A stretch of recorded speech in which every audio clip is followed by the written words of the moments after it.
এবারে না পরিবর্তন হবার চাইছিল, তে প্যালান্টিক শর্ট করছে।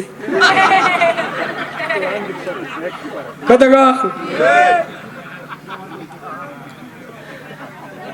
কে ভাই, কথা কি খারাপ?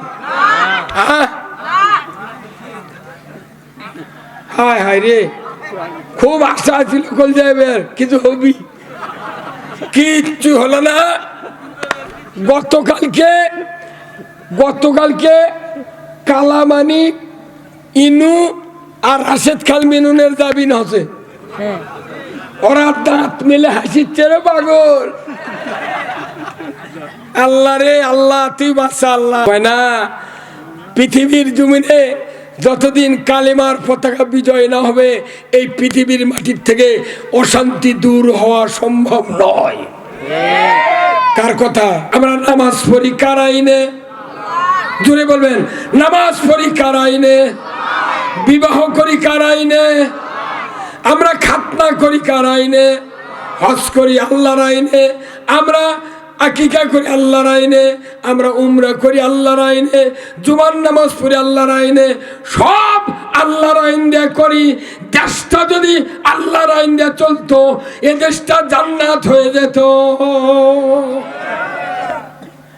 সুদ হারাম হলে আওয়ামী লীগ, বিএনপি, জাতীয় পার্টি, জাসদ, যত দলমত আছে সবারই উপকার। কথা বল না? চুরি যদি বন্ধ হয় সবার উপকার, জেনা যদি বন্ধ হয় সবার উপকার। কিন্তু রোজার পক্ষে সবাই, চোরের হাত কাটার পক্ষে সবাই নাই। কি মুরব্বি? হ্যাঁ, বাটাম ফাটাবি মরে গেলে। কবরের মধ্যে বলবে, ওমা দিনুকা, তুমি কোন জীবন ব্যবস্থার আইনে পৃথিবীতে বাঁচছো? তুমি বাস করছো, বলো কার আইন মেনেছো দুনিয়াতে? আমাদের আল্লাহর আইন মানা অবশ্যই অবশ্যই ফরজ। যদি বলো ঠিক কিনা? এই যে কয়দিন আগে ইফতার হলো, আপনার 6টা 7 থেকে শুরু হয়েছে, 7, 8, 9, 10 বাড়তিছে। দুনিয়ার সব মানুষের হাতত ঘড়ি আছে, মোবাইল আছে, সব ঘড়ি টোন টাইট। কিন্তু বাজে গেছে 9, বাজে গেছে 11। বাপে বেটা বলি, চাব্বা ইফতার করেন, সময় হয়ে গেছে। কয় না বা, মসজিদের মুয়াজ্জিনের কি খবর দেখতো? কে? টুপাসের মুয়াজ্জিন যতক্ষণ পর্যন্ত সিগন্যাল না দিয়েছে ততক্ষণ আমরা কেউ ইফতার করি নাই। কি? তখন তার ঘড়ি কাম করে না, কচ্ছে না মরি সব একবারে মরব। কি সুন্দর ঘড়ি, এই ঘড়ি দেখে ইফতার দিক করছি, কিন্তু তা হচ্ছে না। না, মুয়াজ্জিন আমাকে শ্রদ্ধাভাজন লোক, ওরই কথা শুনে ইফতার কর্ম। ওই মুয়াজ্জিন যদি মিম্বরের দ্বারায় গায়ের 4 লোক ভোট দেবে না, তে ওর কথা শুনে তুই ইফতার করলো, ভোট দিল না। দোয়া করেন, আমি একটু অসুস্থ ভাই, 66 বছর বয়স, 48 বছর বক্তৃতার বয়স। বাপ বেটা একসাথে 10 বছর বক্তৃতা করছি। আমার বাপ মারা গেছে 103 বছর বয়সে, আমার এখন 66 বছর। এই ঈদের রোজার মধ্যে 5 দিন খালি ইফতার করছে বাড়ি, মানুষ মারিয়ে ফেলে দিচ্ছে আমার। তো যাই হোক, আপনারা কি বেজার হচ্ছেন? শোনেন, আল্লাহ তাআলা কোরআনে বলছেন, যারা হক কথা বলবে তারা কিয়ামতের ময়দানে আল্লাহ তাআলা তারা 500 লোক হবে। ধরুন আল্লাহু আকবার। আমরা হক কথা শুনি না। আজকে এই মাহফিজিয়া মাদ্রাসায় এখানে যদি বলা হয় কার কার বেটা লাতিপুতি এই 27 বছর হলে হাফেজ হচ্ছে, মাদ্রাসাত পড়ে, তারা হাত তোলেন। কয়জনের হাত উঠবে? মোট বেটা কি কেজিত পরে বেজি বানাচ্ছে। আর যারকে নাক দিয়ে শিকান পরে, কান বেকা লতি নাই, পাও হাঁটা বানা বুদ্ধি নাই, কোথায় যা তুই ফকরে বিদ্যা শেখ। কি অত সকালে বানা? এখন শুনে আল্লাহর নবী বলছেন, ইজা মাতাল ইনসানু ইনকাতা আনহু আমালু ইল্লা মিন সালাসাতিন ইল্লা মিন সাদাকাতিন জারিয়াতিন আও ইলমুহু ইয়ানতু বিহিন নাস আও ওয়ালাদুন সালিহু লাহু। আমার আল্লাহর নবী বলেছেন, ও দুনিয়ার উম্মতেরা, মানুষ মরে যাবে, সমস্ত আমল বন্ধ হয়ে যাবে, মাত্র তিনটা আমল কিয়ামত পর্যন্ত জারি থাকবে। এক নম্বর মসজিদ, মাদ্রাসা, স্কুল, কলেজ, রাস্তাঘাট, কালভার্ট, ব্রিজ, টিউবওয়েল, পুকুর, পুষ্করণী, বৃক্ষরোপণ, এইগুলি যতগুলি মানুষ করবে কিয়ামত পর্যন্ত মানুষ ব্যবহার করবে, এর থেকে উপকার পাবে। আমার নবী বলেছেন কিয়ামত পর্যন্ত ওই মানুষের আমলনামায় সওয়াব লেখা হবে। দুই নাম্বার, এমন কোরআনের কথা নিজেরা পড়লেন, বক্তৃতা শুনলেন, বুঝলেন, এই কথাগুলি দুনিয়ার কোনো মানুষ যদি স্ত্রীর থেকে শুরু করে শত শত মানুষের কাছে দাওয়াত দিয়ে মারা যান, 100 মানুষ 1000 মানুষকে বলবে, 1000 মানুষ 1 লাখকে বলবে, বলতে বলতে কিয়ামত পর্যন্ত যদি আপনার এই মুখের বক্তব্য রুলিং হয়, স্প্রে হয়, আমার নবী বলেছেন সমস্ত মানুষ যতগুলি আমল করে সওয়াব পাবে, ওই আমল থেকে আপনার আমলনামায় তত পরিমাণ সওয়াব লেখা হবে। 3 নাম্বার, আও ওয়ালাদুন সলিহ ইয়াদুলাহু, নেক সন্তান যারা তৈরি করবে তাদের আমলনামায় কিয়ামত পর্যন্ত সওয়াব লেখা হবে। নেককার সন্তান, হাফিজা মাদ্রাসা, আলিয়া মাদ্রাসা, দাওরা পাস, মুফতি, যারা দ্বীনি ইলমে শিক্ষায় শিক্ষিত হবে, এই লোকগুলি হলো নেককার সন্তান। যদি বলুন ঠিক কিনা? তাহলে এখানে কত মানুষ বসে আছেন, একটাবার আমি পরীক্ষা করব। আপনি বাবা হিসেবে যদি মারা যান আজকে, কালকে আপনার আমার জানাজা হবে, কথা ঠিক কিনা? আজকে মরে যাব, কালকে সকাল 10টা-12টার দিকে আমার জানাজা হবে। এমন কয়জন লোক আছে মারা যাওয়ার পর জানাজা করবে? এই লোকগুলো একটু হাত তুলে আমাকে দেখান।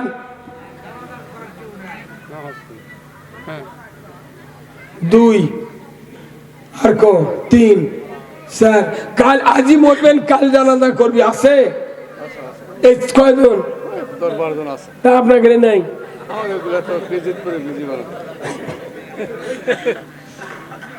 পিতা হিসেবে ওই লোকটি ব্যর্থ, পিতা হিসেবে ওই লোকটি ব্যর্থ যে ব্যক্তি মারা গেল নিজের সন্তান জানাজা করতে পারলো না। এত বড় ব্যর্থ পিতা পৃথিবীর জমিনে নাই। আপনার সমাজ সয় সম্পত্তি আছে, জমা জমি আছে, যোগ্যতা আছে, কিন্তু বেটাকে আলেম বানালেন না, হাফেজ বানালেন না। দুঃখ নিয়ে কবরে যেতে হবে। আপনি মারা যাওয়ার পর আমার দেশের অনেক নিয়ম আছে, যদি কেউ মারা যায় প্রভাবশালী লোক, ওই অন্য জায়গার একটা মাদ্রাসার মোতামিম না, ওই মোলামগাড়ির শামসুল হক পীর নাই, কিংবা ওই একটা খানকার হুজুর গিয়ে এসে জানাজা করায়। গাঁৱত হাজারো মুন্সি আছে, ও কয় না তুই জানাজা করলে হবে না, ওই হুজুরও কানবো, ও বলে ওসিয়ত করে ঠিক আছে। তখন আমি কই ভাই তাহলে ভালো, তুই ও কি দিয়ে জানাজা কর, তা আমরা জানাজা করলে ক্ষতি কি? ক্ষতি না, তোমাকে জানাজা না সমস্যা। সে সমস্যা কি? মুর্দা কি যেথা উঠে আসবে? কত সম্ভাবনা আছে, তে উঠে আলি তো তোর আরো ভালো। হ্যাঁ কতক্ষণ উঠে এলে আরো ভালো। তাহলে বলেন তো, একটা বেটা যদি আপনি আলিম বানান, জানাজা করার মতো মুফতি বানান, হক্কানি আলিম বানান, হাফেজ বানান, আপনার কি আরাম, সেই কথা আমি বলবো। একটু শুনতে রাজি আছেন? কারা কারা দুহাত তুলে আল্লাহকে দেখান। লিল্লাহে তাকবীর, নারে তাকবীর। এই গ্রামের ভাগ্য ভালো যে আপনারা একটা মাদ্রাসা পাইছেন। এত গ্রামের মধ্যে, বাড়ির মধ্যে মাদ্রাসা আমার জীবনেও দেখিনি। কি ভাই, এত সুন্দর মাদ্রাসা। এখন যার যার ছেলে পেলে আলিম নাই, আর যার আছে, এখন আপনাদের বলবো কেন মাদ্রাসাতে আপনি দিলেন না ছেলেকে? ছেলে বড় হয়ে গেছে, ছেলের ছেলেকে দেন। তাই যদি বড় হয়ে যায়, ওরই বেটা পড়লে ঠিক দিয়ে দেন। প্রতি 100 বছরে আপনার ফ্যামিলিতে একজন আলিম তৈরি করতে হবে। আমার রসুল বলছেন, একজন হক্কানি আলিম একটা গ্রামের উপর দিয়ে খালি হাঁটিয়ে যায়, শুধু হাঁটিয়ে যায়, 40 দিন কবরে আযাব মাফ। জোরে বলা গেল সুবহানাল্লাহ। কয়দিন?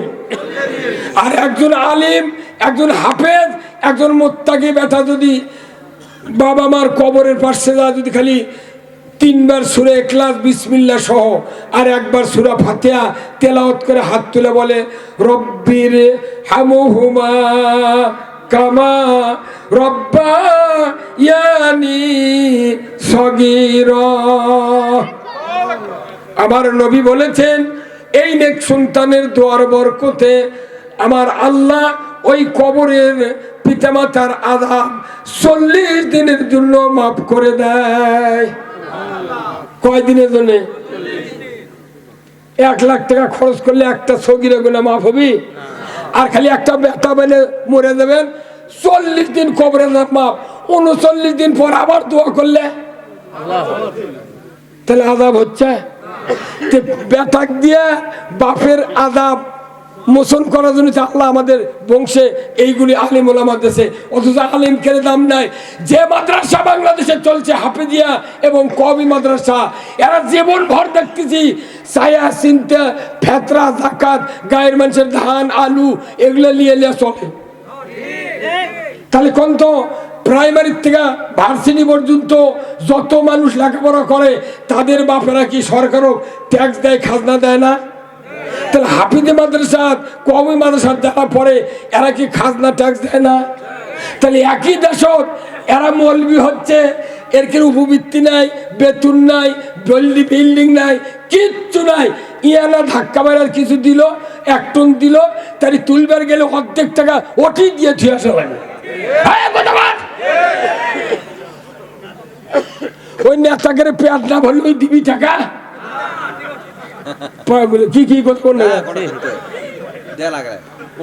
চাপা মারার কাম বাজেনি। তাহলে এরা 2 বছর ভিক্ষা করে চালালো, আবার প্রাইমারিরা বেতন খাচ্ছে উপবৃত্তি, আবার নানা আমার ফুবা তারা আমাদের ডান কানে দিয়েছে আজান, বাম কানে দিয়েছে একামত। জোরে বলুন ঠিক কিনা? যাদের কানে একামত দেওয়া হয়েছে তারা ঠিকই নামাজ আদায় করে, কিন্তু ক্লিনিকে যেগুলো সন্তান হয় এরকম আজানও দেয় না, একামতও দেয় না। কি আজানও নাই, একামতও নাই। ওটি 500 টাকা দিয়া সন্তানক নার্সের হাত থেকে ওই বাপ নেয় যে 500 টাকা দেন আপনার হাত সন্তান দেব। আজান নাই, একামত নাই, দুনিয়ার সৃষ্টিকর্তার কোন নাম তার কানে দেওয়া হয় না। আজকে সবাই এসেছি, আমি আপনাদেরকে 2টি কথা বলবো কোরআন থেকে, শুনতে রাজি আছেন? 1 নম্বর হলো রোজা যে আল্লাহ ফরজ করেছেন ওই আল্লাহ কি সুদ হারাম করেন নাই? তে রোজা ফরজ মানলাম, সুদ হারাম মানি না কে? হ্যাঁ, আল্লাহ যেটা হারাম করেছেন সেই কাজ যদি দুনিয়ার কোন ইমানদার করে তার ইমান থাকে? হ্যাঁ জরুর থাকে। আচ্ছা, কেউ যদি অজু করে 22 সালে অজু করে 22 সালে অজু থাকে, রোজা করে দুপুরে ভাত খেলে রোজা থাকে, নামাজ শুরু করে সূরা ফাতিহার পর কেরাত কর আগেই যদি আপনার ছেলে বলে আব্বা উত্তর পাড়ার লুৎফর আমাকে গরু খোয়ারে নিয়ে যাচ্ছে, নামাজের মধ্যে থেকে বলেছে বাবা লুৎফরকে একটু দাঁড়াবের ক নামাজ পড়ে বাড়ায়, নামাজ থাকবে? তাহলে নামাজ ভঙ্গের কারণ জানলেন, অজু ভঙ্গের কারণ জানলেন, রোজা ভঙ্গের কারণ জানলেন। ইমান কবে বালা লকিন্দারে মস্থান দিয়া বাঙালি নদী দিয়া যমুনা চলে গেছে, ওই টুবি মাছ দিয়ে ঘুরতেইছি। হ্যাঁ কতক্ষণ এই আপনারা এই দেখুন, এই লুত্তর ভাই দেখুন, এই দেখুন, এই দেখুন ঘুরে যান।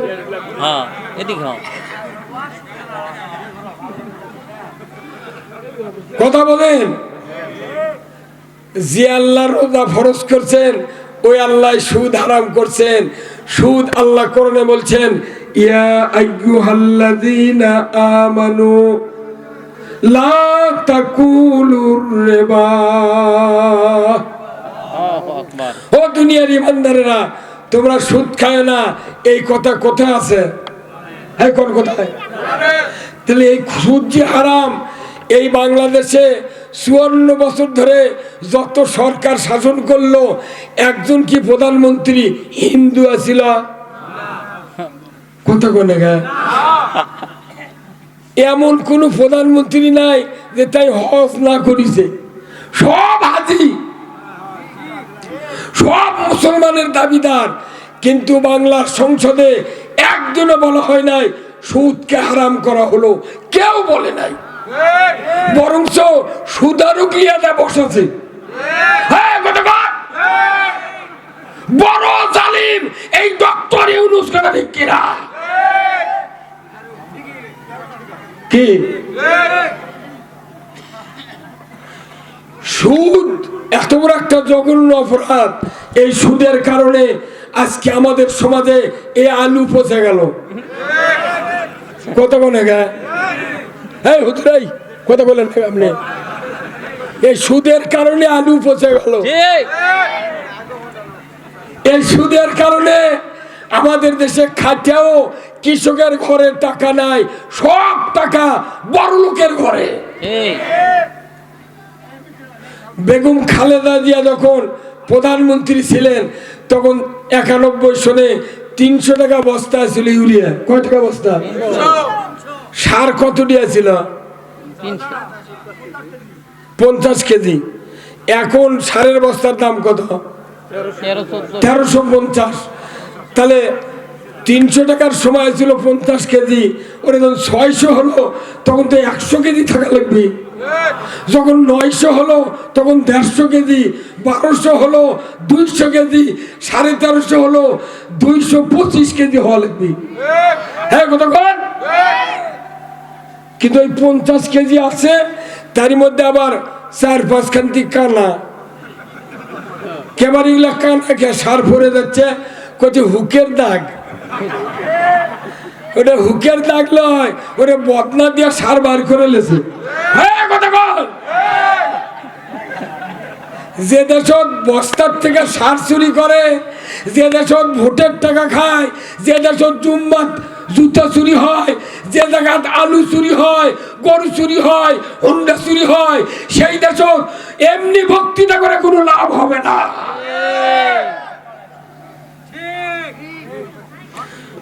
জুম্মার ঢোকার সময় জুতা লিয়ে আগে চৌকাট পার করে, তারপরে মুসল্লি ঢোকে, জুতা থোতে সামনে, চোখ মুজে নামাজ পড়ে মেলা মুসল্লি, সেজদার থেকে চোখ মেলে উঠে দেখে জুতো আছে নাকি। কি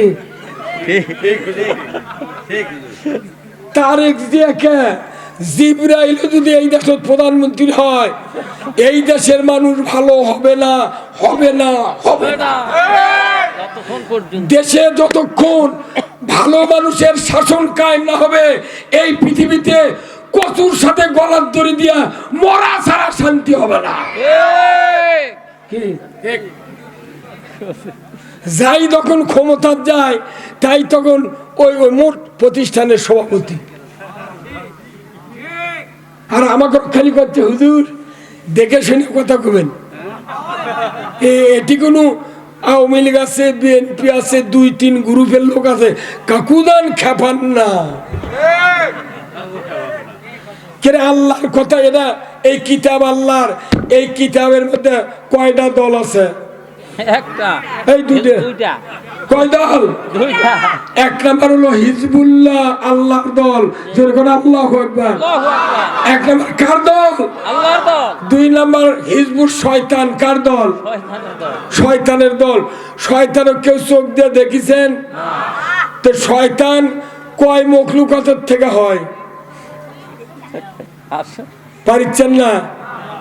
শয়তান 2 মখলুকাতের থেকে হয়। কয়টা? মিনাল জিন্নাতি ওয়ান নাস, মানুষের থেকে, জিনের থেকে। জিনক দেখা যায় না, কিন্তু মানুষক দেখা যায়। মানুষের ভিতরে যারা নিজেরাই আইন তৈরি করে দুনিয়ার শাসন ব্যবস্থা চালায়, এরাই হলো শয়তান। কি শয়তানের রাজত্বের মধ্যে মাদ্রাসা, মসজিদ, হাজি, উমরার হাজি, দাড়িয়ালা, জুব্বালা, পাগড়িয়ালা, জাকের, আটরশি, হুকাদা, লালন শাহ, ফুরফুরা শরীফ, তারপরে আহলে হাদিস, সুন্নাতুল জামাত, এনসিপি, জামাত, তবলিগ, জেকের, আসকার দিয়া ফাটিয়া ফেলে দিচ্ছি। কি কয়েক লক্ষ পুলিশ বিডিআর আছে বাংলাদেশে, জুতা চুরি বন্ধ হয়নি। যত থানা আছে, বিডিআর ক্যাম্প আছে, সেনাবাহিনী আছে, ওর কোনো কাঁটাতারের বেড়া দিয়া, স্টেন গান, রাইফেল নিয়ে ওর কোনো নিরাপত্তা দিচ্ছে সরকার। আর সাধারণ মানুষ বাড়ির একটা দরজা নেই, থানা তত বেড়া দেওয়া লাগবে কেন?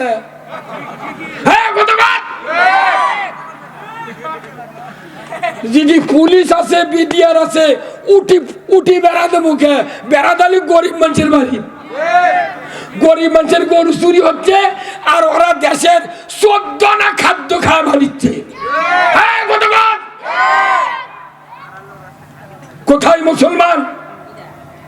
ওমর ফারুক রাদিয়াল্লাহু তাআলা আনহু অর্ধেকটা পৃথিবীর বাদশা ছিলেন, তরবারির খাপ মাথার নিচে দিয়ে শুয়ে আছেন। রুমের রাষ্ট্রদূত এসে উমরের সাথে সাক্ষাৎ করবেন, রাস্তায় রাস্তায় ঘুরছেন, কে আসরে কোথায়? উমর, একটু খবর দাও, আমি তার সাথে দেখা করব। একজন মদিনার বাসিন্দা বললেন, তিনি ছিলেন ওই রাষ্ট্রের কর্মচারী। উনি বললেন, ভাই উমরকে তুমি খোঁজো কেন? বলে, আমি দেখতে আসছি অর্ধেকটা পৃথিবীর বাদশা কেমন তক্তে বসে আছে, কেমন নিরাপত্তা, তার বাসভবন কিরকম, কোথায় থাকে একটু দেখতে যাচ্ছি। লোকটি শুনেই বলল, ও রুমের রাষ্ট্রদূত, তুমি শুনে রেখে দাও, যে মানুষটাকে তুমি খুঁজতে আসছো ওই মানুষটার উট গতকালকে হারায়া গেছে। নিজের উট তালাশ করার জন্য উনি বিভিন্ন জায়গায় ঘোরাঘুরি করছেন, খুঁজতেছেন ওনার উট পাওয়ার জন্য। উনি কোথায় গেছে আপনি একটু সামনের দিকে চলে যান। উনি তখন বললেন, সর্বনাশ, একজন অর্ধেকটা পৃথিবীর বাদশার উট হারায় গেছে, তিনি উট খুঁজতেছেন, আর তোমাদের চাকরি বহাল তবিয়তে টিকে গেছে। সরকারের উট হারাচ্ছে, নিজেই খুঁজবার গেছে। আর আমাদের দেশের চেয়ারম্যানের যদি জুতো হারায়, মেম্বরের কারো মেম্বরই থাকবে না। কি সরকার! আল্লাহু আকবার। রাষ্ট্রদূত সামনে যায়, যাইতে যাইতে দেখে মরুভূমির প্রান্তরে লম্বা শুকনা শাকনা একজন মানুষ তরবারির খাপ মাথার দিয়ে নিচে দিয়ে ঘুমায় আছেন। জোরে কন্যা মারহাবা। উনি বর্ণনা অনুযায়ী চেহারা দেখেই মনে করলেন এটাই বুঝে হয়তো উমর হবে। অনেকক্ষণ দাঁড়িয়ে দেখছেন, তার কপাল ঘেমে ঘেমে রোদের তাপে বালি ভিজে যাচ্ছে, কিন্তু ঘুম থেকে চেতন পায় না। হাতের কাছে তরবারি, খাপের উপর মাথা, লোকটা নির্বিঘ্নে ঘুমায়। মানুষ না জিন, এটার নিরাপত্তা দিবে কে? এই চিন্তা করে উনি দেখছেন, হঠাৎ করে তার মন থেকে বেরিয়ে গেল, উমর, ওই উমর। উমর নাম শুনেই মাথা আলোক করে উত্তোলন করে চোখ মেলিয়ে দেখে নতুন একজন মানুষ। সাথে সাথে বললেন, ভাই বাড়ি কোথায়? বলে, আমার রোম দেশে আমার বাড়ি, আপনাকে দেখার জন্য এসেছি।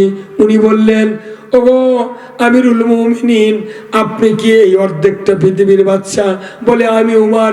তা আপনি এখানে শুয়ে আছেন পথের ভেতরে, মরুভূমির ভেতরে, নিরাপত্তার কেউ নাই, পাহারাদার কেউ নাই, কেমনি করে আপনি ঘুমান? আমার দেশের প্রেসিডেন্ট ঘরের ভেতর ঘুমায়, 4টা দরজা, চতুর্দিকে সেনাবাহিনী পাহারা দেয়, যাতে একটা মশা মাছি ঘরের ভেতর না ঢোকে। আর আপনি এখানে শুয়ে আছেন।